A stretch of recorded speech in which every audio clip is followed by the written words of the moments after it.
Guys, saya ada di kantor Prodi Bahasa dan Sastra Indonesia.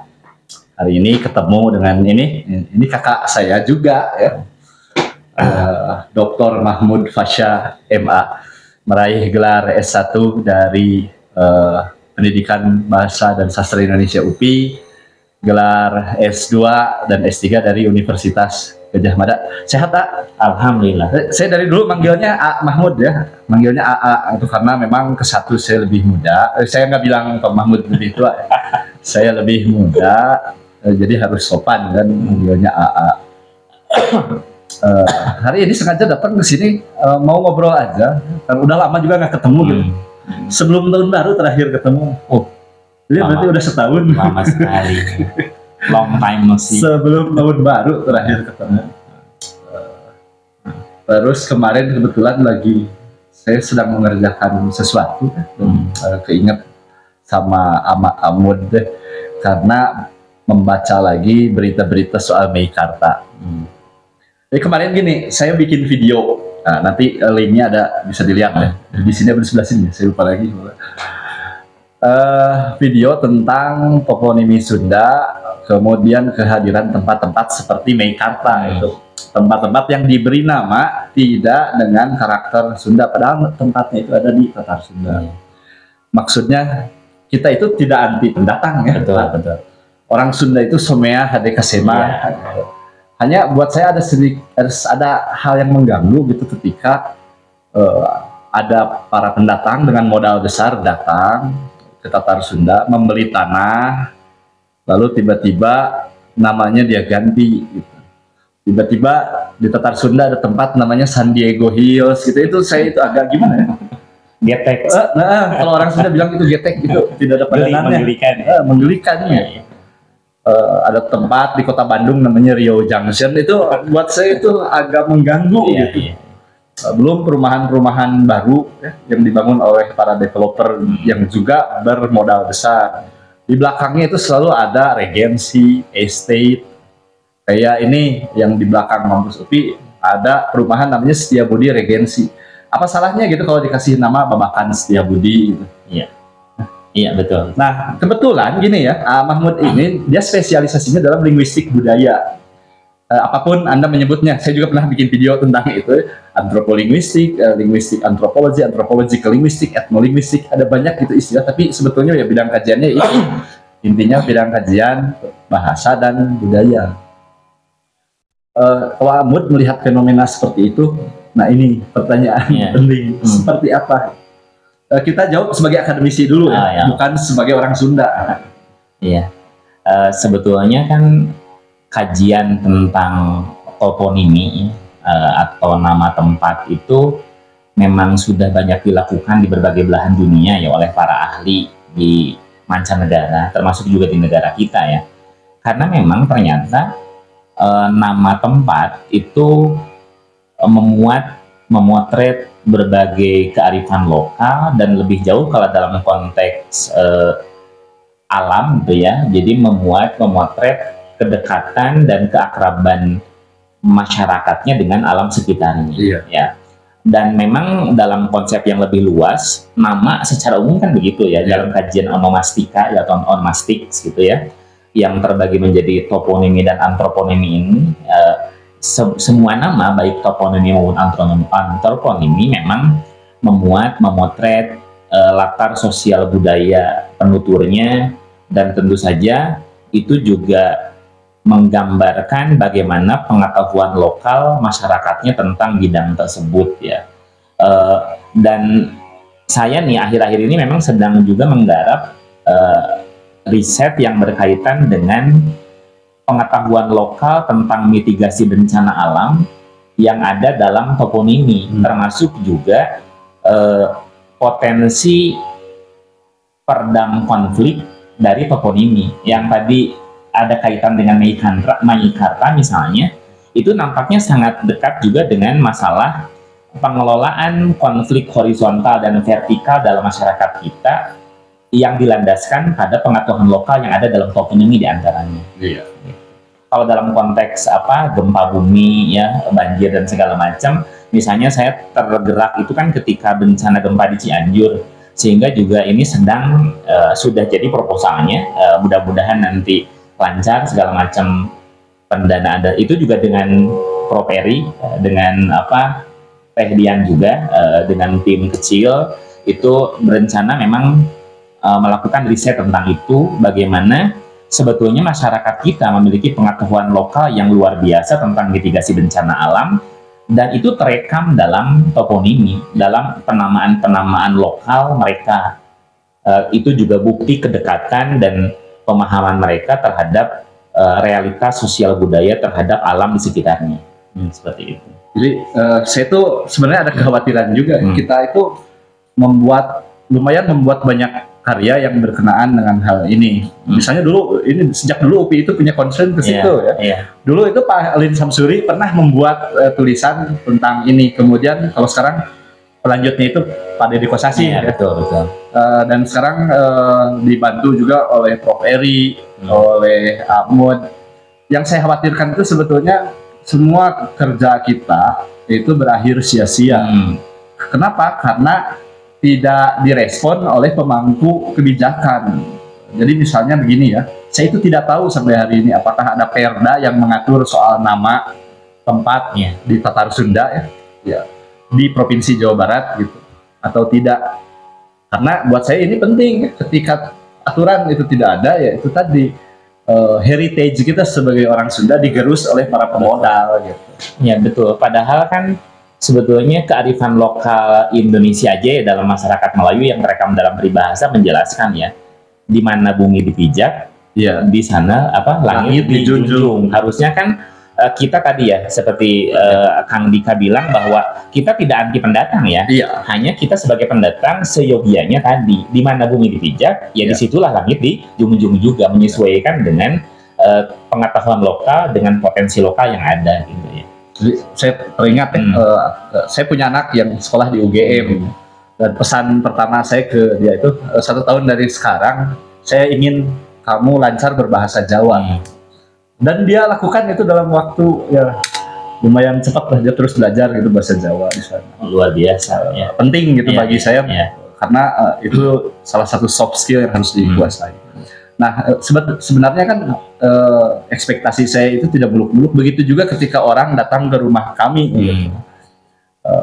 Jawa Barat itu memiliki lebih dari berapa? 36 juta orang penduduk ya. Dan jumlah pendatang itu nyaris sepertiganya. Nah, jadi kita juga berharap ada perhatian dari pemangku kebijakan untuk hal-hal seperti ini.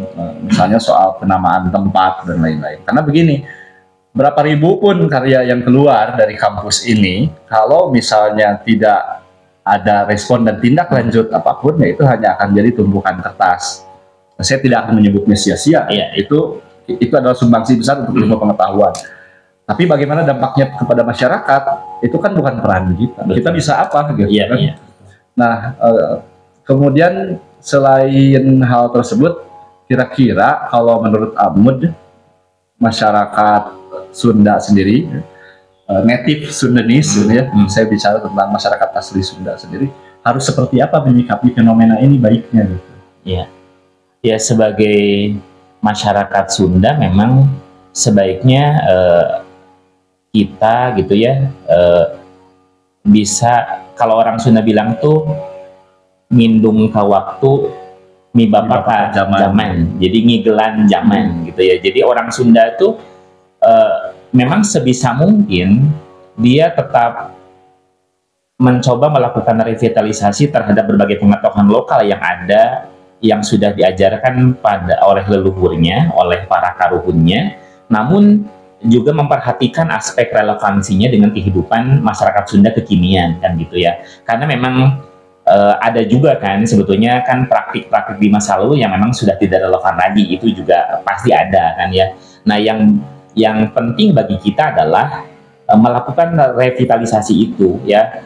Jadi bagaimana menjelmakan, bagaimana memilih berbagai kearifan lokal dan pengetahuan lokal dari masa lalu itu yang seyogianya, yang sepatutnya masih relevan dengan kebutuhan masyarakat Sunda kekinian dalam menjawab berbagai isu sosial humaniora yang terjadi kekinian gitu. Makanya dalam rencana riset yang sedang dirintis dengan Prof. Eri itu diantaranya kami juga melibatkan Dr. Lili Sumantri ya dari survei dan dari sistem informasi geografis ya, karena kami ingin hasil penelitian kearifan lokal tentang toponimi itu juga nanti diintegrasikan dengan berbasis geospasial, sehingga informasinya juga bisa diakses dalam bentuk sistem informasi geografis ya, sehingga itu pun nanti kuat nanti dorongannya bagi para pemangku kebijakan tadi ya.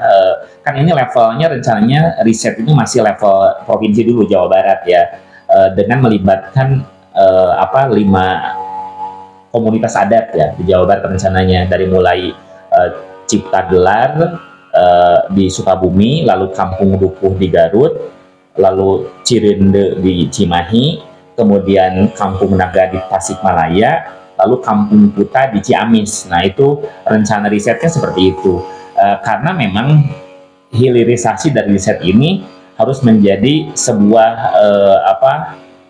kebijakan ya, harus menjadi sebuah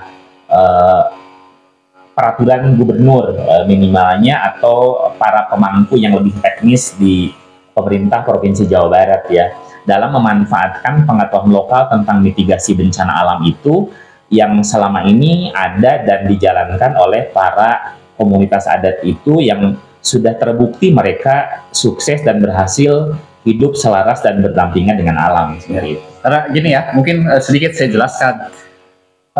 Nama tempat itu akan menjelaskan karakter tanah, juga karakter di sekitar di sekitar tempat tersebut. Misalnya contohnya ya, ada tempat namanya Haur Gugur. Maka kita tahu di tempat itu sebetulnya potensi besarnya itu adalah tanaman bambu. Itu contoh kecil ya. Satu lagi ya, yang kenapa tadi saya tanyakan soal itu. Saya itu melihat ada kecenderungan juga orang Sundanya sendiri minder gitu. Satu itu minder dengan bahasa Sunda. Seakan-akan ya bahasa Sunda itu tidak lebih punya prestige gitu kalau dibanding bahasa Inggris. Makanya diam-diam aja misalnya ketika nama tempat itu diganti jadi San Diego Hills dan lain-lain gitu. Kemudian juga ya ketika minder itu terus terpelihara melalui sistem sosial yang sudah baku dan berjalan, inilah yang kemudian terjadi. Nah, untuk mengatasi perasaan rendah dirinya orang Sunda terkait bahasanya, kalau menurut Abud harus gimana? Nah, itu kalau dari perspektif sosial linguistik, pangkalnya sikap bahasa. Iya. Jadi sikap bahasa itu kan secara teori mengukur 3 hal ya. Jadi kesetiaan berbahasa, kebanggaan, dan kepedulian terhadap norma bahasa. Nah, ketika ketiga ukuran dalam sikap tadi rendah, maka sikap bahasa seorang penutur dipastikan akan negatif terhadap bahasa itu. Nah, ini biasanya saya kalau di depan mahasiswa di kelas suka dianalogikan tuh. Kesetiaan kita pada bahasa itu rawan terganggu ketika kita ditawari pilihan lain yang lebih baik. Nah, jika tidak ada pilihan lain yang lebih baik, ya nggak usah ditanyakan kesetiaan. Toh memang ada pilihan lagi kan ya. Pasti kita akan qanaah dengan yang ada kan. Nah, ketika masyarakat Sunda merasa dihadapkan pada pilihan bahasa yang lebih baik, yaitu bahasa Indonesia yang paling dekat, apalagi dengan bahasa Inggris dan bahasa asing yang lain. Nah, di sana kesetiaan tuh rawan goyah tuh, karena menganggap bahasa lain itu pilihan yang lebih baik. Nah, jadi memang cara memupuk sikap bahasa agar lebih positif tadi, tumbuhkan kesetiaan itu, sehingga jangan merasa bahwa bahasa lain itu adalah pilihan yang lebih baik. Harusnya kita menganggap bahwa itu pilihan-pilihan yang equal, yang sejajar, ya setara kan begitu ya. Lalu otomatis itu kan nanti juga muncul ke masalah kebanggaan. Ketika kita merasa sejajar, setara, kita pun akan juga bangga dengan bahasa kita, dan ujungnya kepedulian terhadap norma. Nah, kalau ini juga kepedulian terhadap norma diantaranya yang paling mengganggu penutur muda itu adalah masalah tingkat tutur, masalah speech level. Nah, keengganan peduli terhadap norma tingkat tutur itu juga dipengaruhi karena memang masyarakat Sunda sudah melakukan kontak bahasa dan kontak budaya dengan bahasa lain yang kebetulan lebih populer dan tidak ada tingkat tutur ya. Ya di antaranya bahasa Indonesia sendiri, apalagi bahasa Inggris kan. Sehingga akhirnya dalam perspektif masyarakat Sunda, penutur Sunda muda, tingkat tutur itu jadi seakan-akan merepotkan, mengganggu sekali. Nah, bahasa Jawa yang dianggap kuat saja itu saya baca ya beberapa penelitian ya, atau juga berbicara ngobrol dengan masyarakat Jawa di kalangan yang muda juga mulai sih masalah tingkat tutur kayak terganggu juga. Padahal yang diprediksi jauh lebih kuat tuh kan bahasa Jawa ya, penutur Jawa dengan kejawaannya. Kalau Sunda dengan bahasa Sundanya kan memang hasil penelitian Prof. Amin Nurdin Najis juga kan menyebutkan nilai budaya inti orang Sunda bukan pada bahasa Sunda memang. Jadi orang Sunda sangat gampang kehilangan bahasa Sundanya gitu ya, dibanding orang Jawa kehilangan bahasa Jawanya. Itu kan kalau dibaca dari teori nilai budaya inti gitu. Ya, nah ini juga menarik ya. Begini ya ilustrasinya.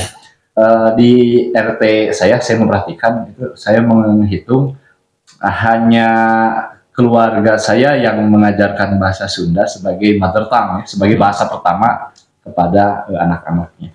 Dan saya bertanya ke keluarga yang lain, itu alasannya apa? Takut salah. Nah, takut salahnya kenapa? Ya itu kan ada lemes, ada kasar, takut malah anak ngomong kasar gitu. Lemes kasar itu kan sebetulnya istilah yang sangat subjektif ya, kalau menurut saya sangat subjektif, dan kita melihat itu berdasarkan intersubjektivitas, bukan berdasarkan objektivitas gitu. Hanya karena kita menerima asumsi itu, maka itulah yang tepat. Nah, ini kan sangat disayangkan gitu sebenarnya, karena saya perhatikan itu semua di RTS itu mayoritas orang Sunda gitu. Ini juga jadi concern dan perhatian saya, dan saya sampai berkampanye bahwa bahasa Sunda yang asali itu tidak memiliki tingkat tutur. Iya, betul. Dan setuju saya. Dan itu tercatat dalam prasasti-prasasti lama, seperti prasasti kebun kopi yang ditemukan di Jakarta, prasasti Ciraten, sampai prasasti-prasasti yang ketemu di Gunung Dieng ya, yang menggunakan bahasa Sunda Buhun itu. Nyaris semuanya itu bahasanya itu hanya memiliki satu level ya, satu tingkat tutur. Kita tidak sebut itu kasar dan atau halus kan, kita sebut itu bahasa Sunda, titik gitu. Nah, kemudian juga yang saya lihat ya, keminderan orang Sunda itu bukan cuma kepada bahasanya, pada akhirnya juga ini berujung ke nama-nama tempat tadi. Betul. Misalnya gini ya, di antara kita sendiri suka ada candaan tentang nama-nama tempat. Di Garut itu ada sebuah desa namanya Maung Nyangsang misalnya. Dan kita kan suka bercanda, ini kalau di bahasa Indonesia kan jadi harimau nyangkut atau stuck tiger gitu kalau dalam bahasa Inggris itu. Dan kalau secara esensi kan pesannya itu sama sebetulnya. Gitu. Hanya ya ujungnya kembali ke cara kita melihat bahasa Sunda dan bahasa lainnya. Keminderannya ini sudah sangat akut kalau menurut saya. Orang Sunda itu, mohon maaf ya, ini sangat personal dan sangat subjektif saya melihat. Kemudian, nah tempat-tempat yang namanya dikonotasikan jorang. Jadi begini ya, saya ilustrasikan. Ini saya agak ragu sebetulnya ya mengatakan ini di depan kamera, tapi murni ya niat saya adalah ilmu pengetahuan. Di Banjar itu ada tempat namanya Tembong Kanjut.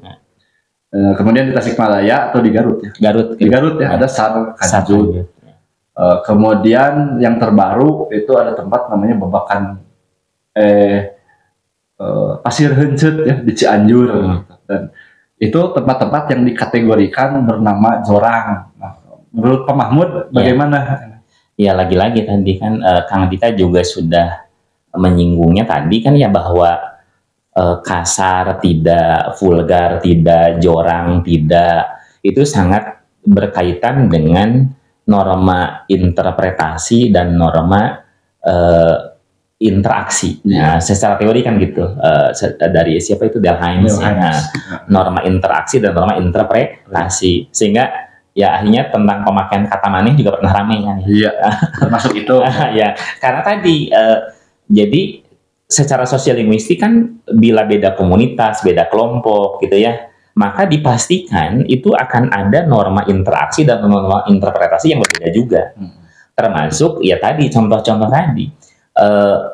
Misalnya kanjut ya, dalam bahasa Sunda dulu gitu ya, orang-orang tua kita dulu nyebut kanjut itu biasa. Makanya ada kanjut kundang.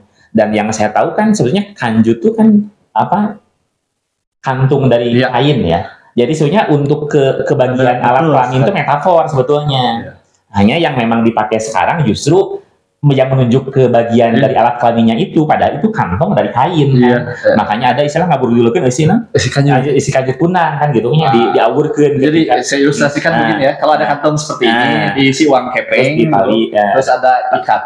Itu yang namanya kanjut sebetulnya gitu. Bukan skrotum kalau bahasa biologinya, bukan skrotumnya pria gitu.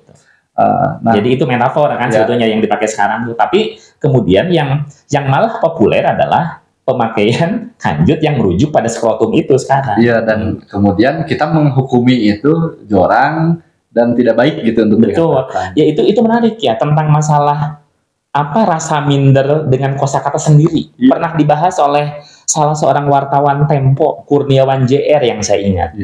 Jadi kita lebih pede nyebut penis dan vagina daripada kosakata aslinya.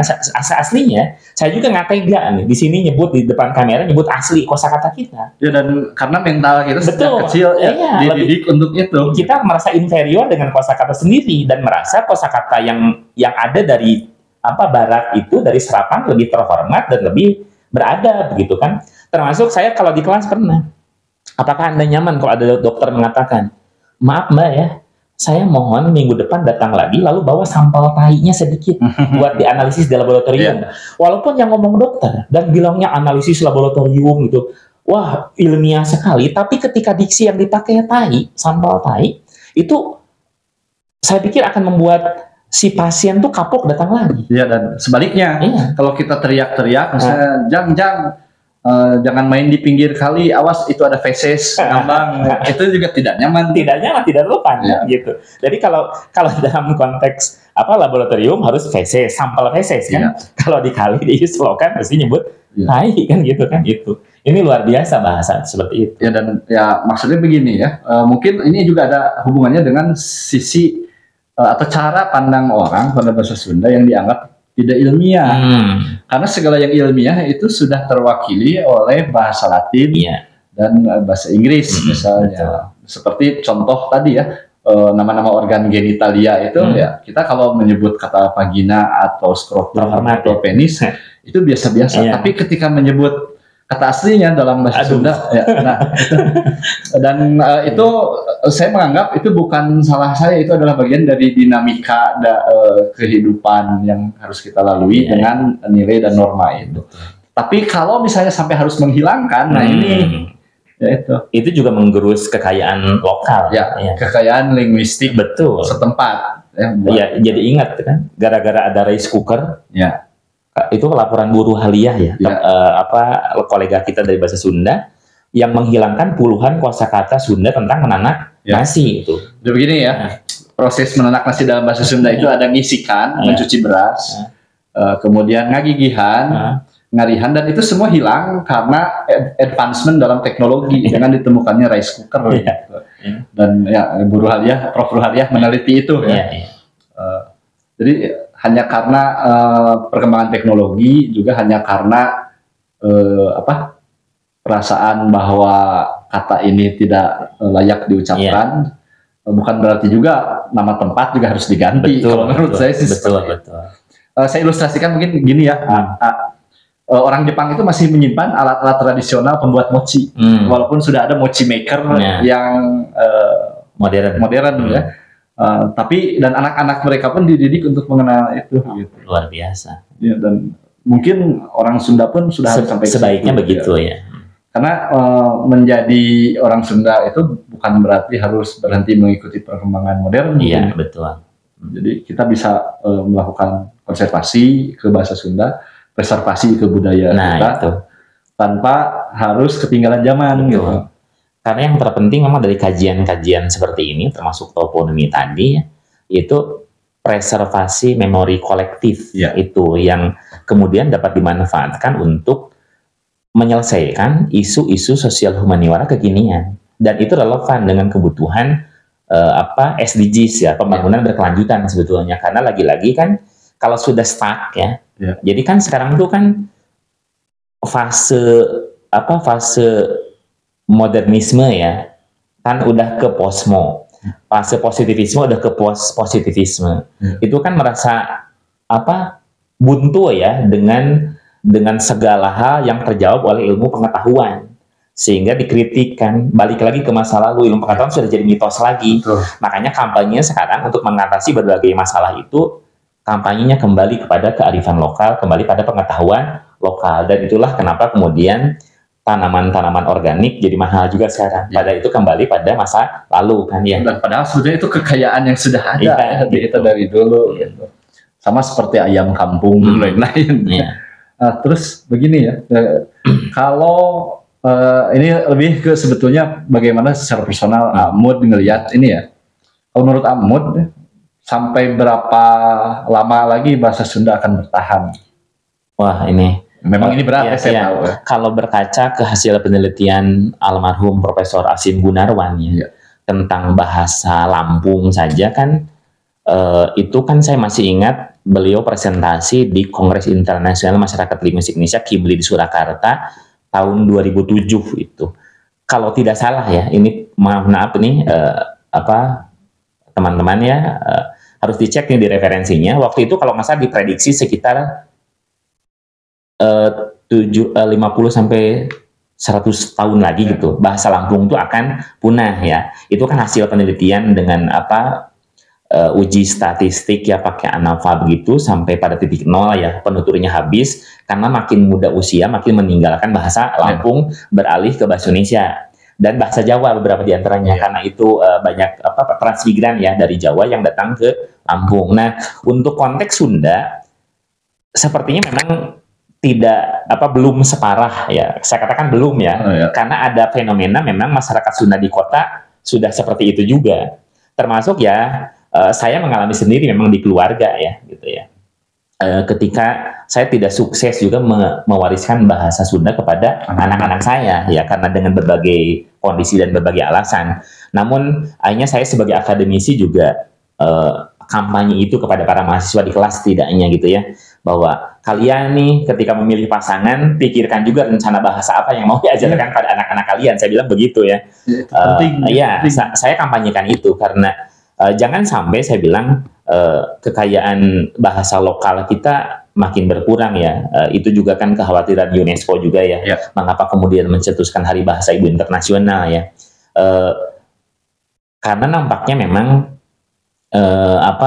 untuk etnis-etnis yang sudah melakukan kontak bahasa dan kontak budaya dengan dunia luar, dengan pihak yang sudah mengalami kemajuan teknologi informasi dan komunikasi terutama, itu mungkin tinggal menunggu waktu ya untuk menuju pada kematian bahasanya, kecuali memang melakukan upaya counter lewat pemertahanan bahasa kan gitu ya.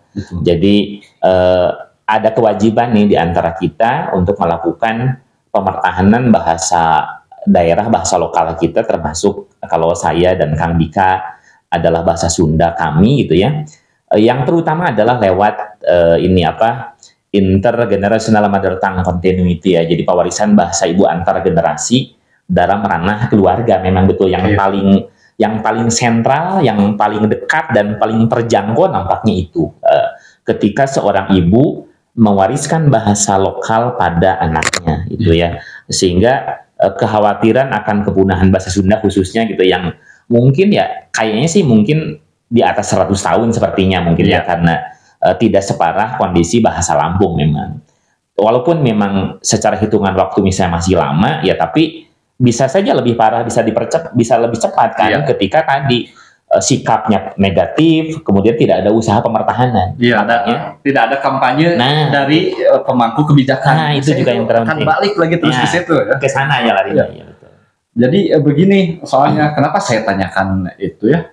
Ini baru tahun ini ya saya mengalami fenomena ini ketika akhir Februari kita memperingati Hari Bahasa Ibu Internasional, itu untuk pertama kalinya ya saya menitikan air mata karena waktu itu saya belajar bagaimana orang-orang Bangladesh, orang-orang Benggala waktu itu mempertahankan bahasanya sampai harus mati dan terbunuh gitu. Jadi begini ya ceritanya, waktu itu Bangladesh itu belum ada, yang ada itu negara namanya Pakistan.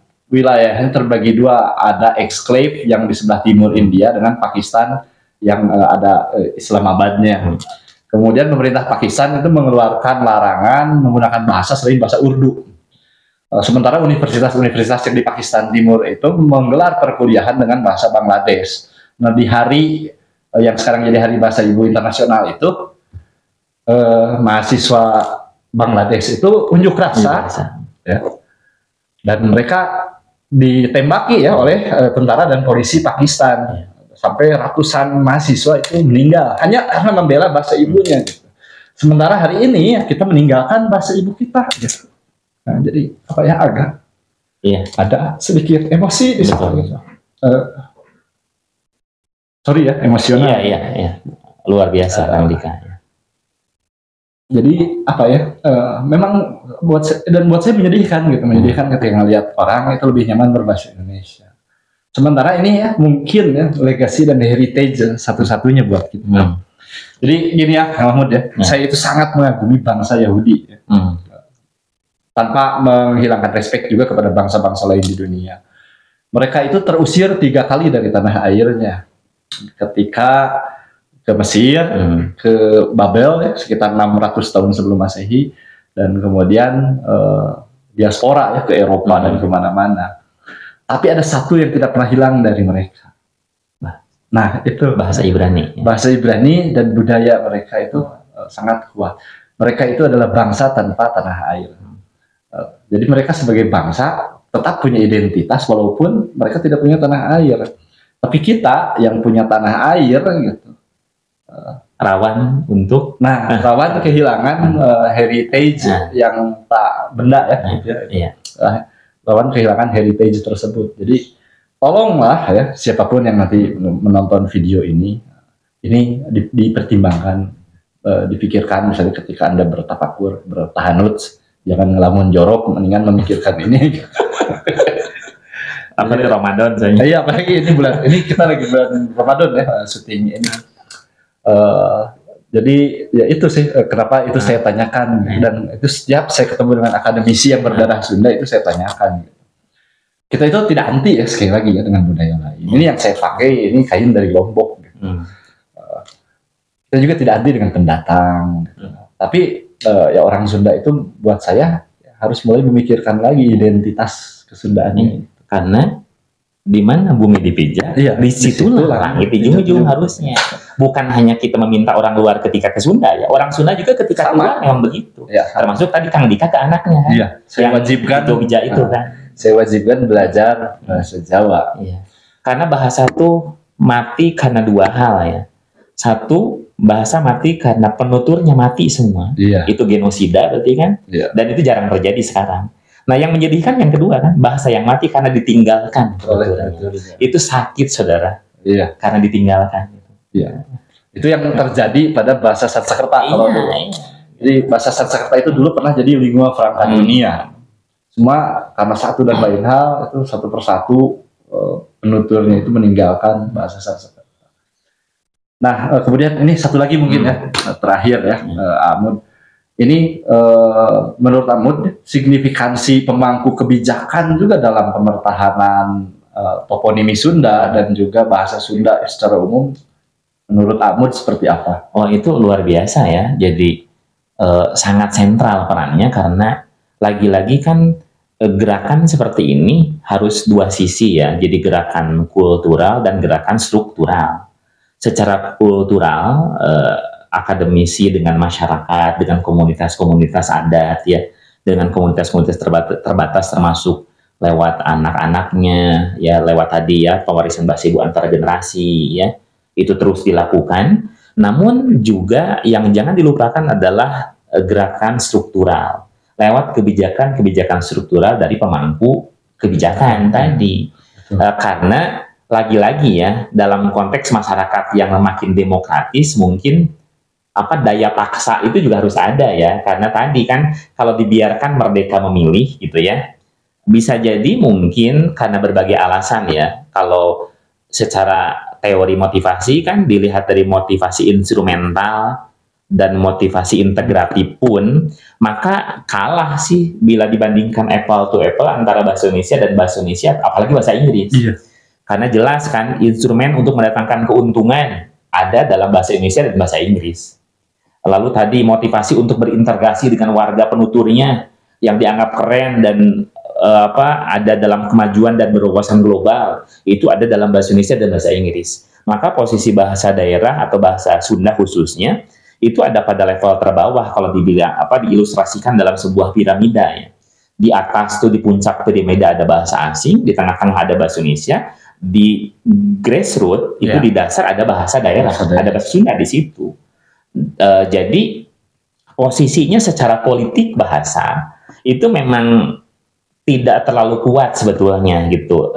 Ya punten ya, ini maksudnya betul sih, kita seyogianya harus seimbang ya. Jadi tadi utamakan bahasa Indonesia, kuasai bahasa asing, lestarikan bahasa daerah. Posisi lestarikan itu kan sebetulnya agak pasif menurut saya. Karena yang penting ada kalau lestari. Sementara kan bahasa itu yang penting tuh fungsional atau tidak, itu masalah itu. Jadi mari kita fungsikan bahasa Sunda, bahasa daerah kita dalam kehidupan kita gitu ya, lewat tadi gerakan kultural dan gerakan struktural dari pemangku kebijakan seperti itu kan.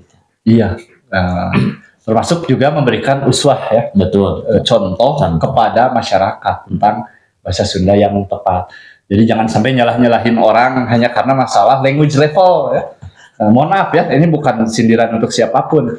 Tapi buat saya ini sangat penting ya, karena masyarakat juga harus diberikan pendidikan. Salah satu fungsi pemimpin itu kan seperti itu kan. Pemimpin itu harus bisa mencari solusi untuk persoalan-persoalan yang dihadapi oleh masyarakat. Harus bisa mencarikan, bukan cuma mencarikan lapangan pekerjaan. Apalagi menghilangkan lapangan pekerjaan orang, itu jangan sampai gitu. Nah, jadi karena gini ya sebenarnya ya, Amud, kenapa saya bertanya seperti itu? Menurut saya ya, kita itu sih bisa apa ya? Mohon maaf ya, Amud itu gagah buat saya dengan gelar doktor, Doktor Mahmud. Ini juga doktor kan? Iya. Kemudian kayak Prof. Eri, profesor. Mohon maaf ya ini.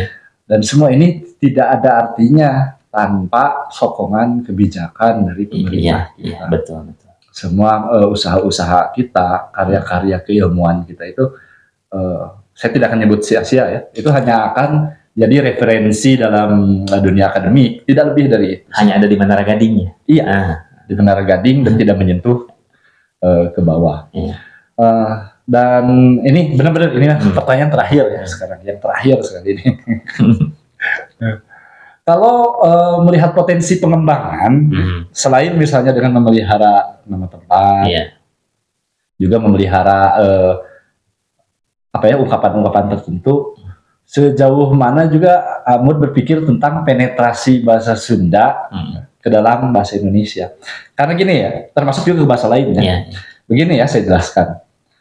Banyak sekali kata dalam bahasa Indonesia yang diambil dari bahasa Sunda. Jadi saya menganggap bahasa Sunda itu berkontribusi besar dalam perkembangan bahasa Indonesia. Saya contohkan satu kata ya, ngabuburit. Ngabuburit itu kata dalam bahasa Sunda ya. Dan itu konsep yang mungkin unik sehingga bahasa Indonesia harus menyerapnya dari bahasa Sunda gitu. Kemudian misalnya kata yang lain, meriung, sudah. Ayo meriung ke sini. Contoh kata yang lain, kemudian riweuh. Itu riweuh itu orang yang nyebut riweuh kemudian ngelarang jaksa ngomong bahasa Sunda misalnya. Apa dia tidak baca KBBI ya, dan tahu kalau riweuh itu diserap dari bahasa Sunda. Menurut Amud gimana? Iya. Potensi setiap bahasa itu sama aja secara linguistik ya. Tinggal nanti kan sebetulnya berbicara tentang kekuatan yang dimiliki oleh bahasa itu ya. kekuatannya ya tadi, kekuatan secara linguistik dan kekuatan secara politik. Nah, kekuatan secara linguistik sebenarnya kekayaan fonologi, morfologi, sintaksis, semantik ya dari bahasa yang bersangkutan, yang lebih bagus kalau itu misalnya terdokumentasi dengan baik ya, ada produk kodifikasinya gitu, ada tata bahasa, kamus dan segala macam. Lalu yang jangan dilupakan adalah kekuatan politik ya, misalnya legitimasi, legalitas ya bahasa itu dalam sebuah undang-undang ya. Dan memang posisi bahasa daerah di Indonesia ya, termasuk bahasa Sunda, menurut kekuatan linguistiknya bahasa Sunda kuat juga ya, karena termasuk penutur terbanyak kedua ya di bawah bahasa Jawa kan gitu ya. Itu luar biasa kekuatan itu. Kemudian juga secara politik sebetulnya politik bahasa nasional kita mendukung itu ya, walaupun tadi sih levelnya kan hanya dilestarikan, tapi kan tetap diakomodasi, diakui gitu ya, dengan tadi utamakan bahasa Indonesia, lestarikan bahasa daerah dan kuasai bahasa asing. Artinya entitas ketiga bahasa itu diakui ada dalam hazanah linguistik Indonesia kan gitu. Jadi potensinya untuk melakukan penetrasi ke dalam bahasa Indonesia, bahkan ke bahasa Inggris, ke yang lain, itu sangat besar. Dan yang jangan dilupakan sekarang adalah ini vitalitas bahasa di ruang virtual. Itu yang luar biasa sekarang. Ketika bahasa mampu menjaga vitalitas dan meningkatkan vitalitasnya di ruang virtual, saya yakin kekuatan bahasa itu baik secara linguistik dan politik akan naik gitu ya. Dan mahasiswa bimbingan skripsi saya itu menulis tentang itu dan sudah dipublikasikan di jurnal Sinta 3 ya, tentang vitalitas bahasa Sunda di ruang virtual di kanal YouTube Fiksi. Nah, jika banyak kreativitas seperti itu gitu yang melakukan syiar bahasa Indonesia di ruang bahasa Sunda di ruang virtual, maka saya yakin kekuatan bahasa Sunda untuk melakukan penetrasi ke dalam bahasa yang lain terus eksis di kancah pergaulan baik konvensional maupun virtual, maka saya yakin bahasa Sunda akan berjaya, kita akan bertahan. Ya, gitu. Dan ya itu karena tadi saya sudah janji itu pertanyaan terakhir. Ya. Jadi itu menutup obrolan saya ya dengan Ahmad hari ini. Dan satu lagi ya saya ingatkan ini, saya itu udah terlalu sering ya mendengar mahasiswa di sini ngomong satu nusa, satu bangsa dan satu bahasa. Bunyi Sumpah Ketiga dalam Sumpah Pemuda itu bukan untuk berbahasa satu, hanya sebagai satu persatuan. Hanya sebagai satu kesatuan, ya, kita itu memiliki satu bahasa yang menyatukan kita. Itu maksudnya sebenarnya seperti itu. Ya. Ingat baik-baik, ya. Bunyi Sumpah Ketiga dalam Sumpah Pemuda itu menjunjung tinggi bahasa persatuan, bukan berbahasa satu. Ya. Nah, artinya apa? Tadi sebetulnya realitas keberagaman diakui. Ya, realitas keberagaman diakui. Kuasai bahasa asing. Ya. Utamakan bahasa Indonesia. Lestarikan bahasa daerah. Lestarikan bahasa daerah, ya. Lestarikan dan gunakan. Nah itu ya, lestarikan harus fungsional kan. Oke. Dan mungkin terakhir kita punya pesan yang sama, saya yakin ya, untuk generasi muda Sunda khususnya, juga untuk siapapun ya yang menonton video ini. Jangan pernah malu ya untuk berbicara dalam bahasa daerah, karena Didi Kempot pun jadi kaya dengan bahasa daerah. Ya. Demikian juga Haji Darso dan lain-lain. Ada potensi ya di situ. Jadi ulah era Cumarita pakai bahasa Sunda. Nah, itu saja mungkin ya. Betul. Nanti kapan-kapan saya boleh ya ngobrol lagi. Oh siap. Harus boleh. Harus. Saya dengan Ahmad itu kayak ya sama kayak saya dengan Prof Eri gitu ya.